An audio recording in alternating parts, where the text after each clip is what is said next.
Hello YouTube, BlueMatona here, and welcome to this episode of Game Guides, where I will be going over the world wonders and their bonuses in Rome Total War. So I'm not doing this on a top 10s list because there are only 7 wonders in this game, so I'm just going to do it in the Game Guides, and I use the cheat here so that I can see the whole map at the start of the game and not have the fog of war covering anything up. So I'm going to go over the world wonders in basically like decreasing order, sort of like a top 10, starting with what I think is the worst one, number 7, the Lighthouse or Pharos of Alexandria. This wonder basically halves the chance of nearby ships at sinking sea units and increases naval movement. But it only does this in the area surrounding the lighthouse. So you only get better naval movement and combat kind of like in this zone here, sort of in this area.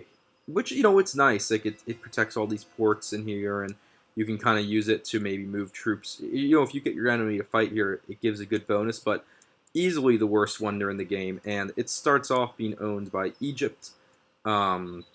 So, if you're the Egyptians, yeah, you kind of have that bonus at the start. But yeah, nothing too much else going with that one.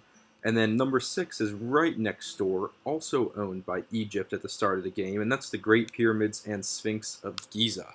So this will increase the loyalty of Egyptians to the owning faction regardless of the culture of that faction. So in this game, for instance, I just started it up like I'm the Julii. If I came down here and I took these Egyptian cities but didn't own Memphis, so I didn't own the city that has the Great Pyramids, then I basically would have like really high unrest in these cities because my culture would clash with Egyptian culture. But if I were to take Memphis, then the pyramid bonus would make it so that the Egyptians would love my culture as the Julii. So it helps with public order when you have cities that have Egyptian culture. So pretty much any of these, and I don't know, maybe some of these have like part Egyptian, but definitely these core Egyptian ones that the Egyptians start out with at the start of the game. If you capture any of them, you're going to definitely want to take Memphis and get the pyramids. But still, I'd say it's the second worst personally. I don't think the bonus is that great because it really only works for a couple provinces in the game. And you'll see later there's another wonder that increases public order in all of your provinces, all of your cities. So we're going to go ahead and give number 5 to the Temple of Artemis at Ephesus. So we have that here. And this reduces the cost of new religious buildings in all settlements by 30%. Now, some people might value this more. Personally, I don't. I don't. Religious buildings are nice. I mean, they give good bonuses. You get public order, maybe some trade income. They help. I mean, I'm not denying that, but they're not that expensive either until you get up to the really big ones. So because of that, and because of the really good bonuses that some of the other wonders give, I'm going to put this at number 5 out of the 7 wonders in this game. And it's owned here by the Seleucids at the start of the game. So you need to capture the city of Sardis to take the Temple of Artemis at Ephesus. And then number 4, we're going to go right next door here to the Mausoleum at Halicarnassus.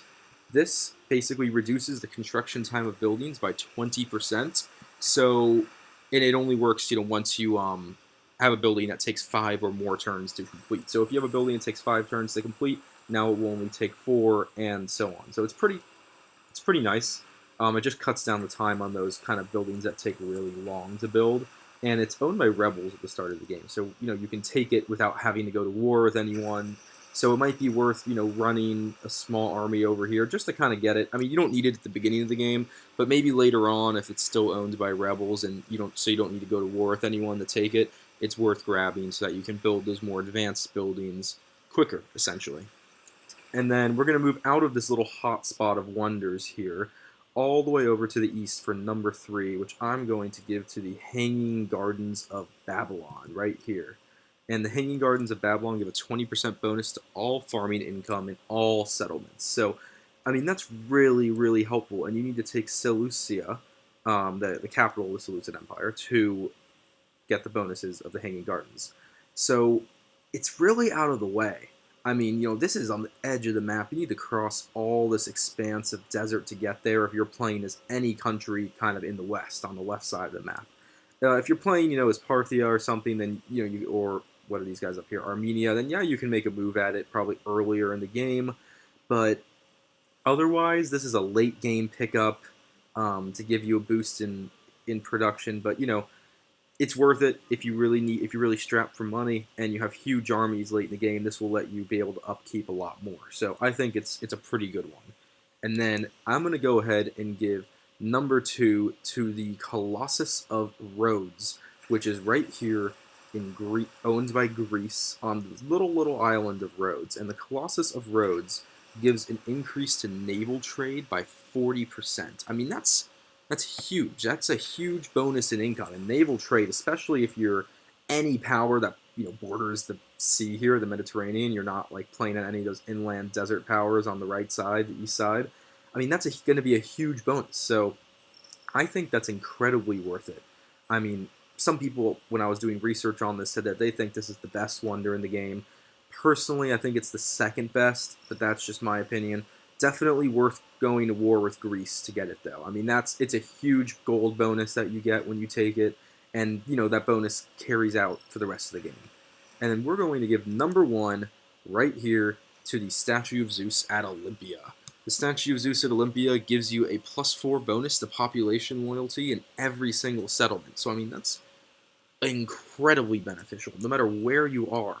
I mean, I could be literally playing over here as Spain and have a province, the Scythia province up here, and still, I mean, I would get a bonus. So it really helps with unrest. That lets you jack up tax income, make more money. See, that's why I gave this the number 1. I think it gives you a all-around sort of bonus in, you make some more money from taxes, you get the population loyalty, so your population is going to be growing quicker because the town's going to be happier. I mean, it's just an all-around bonus for every single settlement. And for that reason, I say go to war with Macedon at the start of the game, or if it takes you a little bit of time, usually Greece will take Corinth at some point during the game, at least in my experience in campaign modes.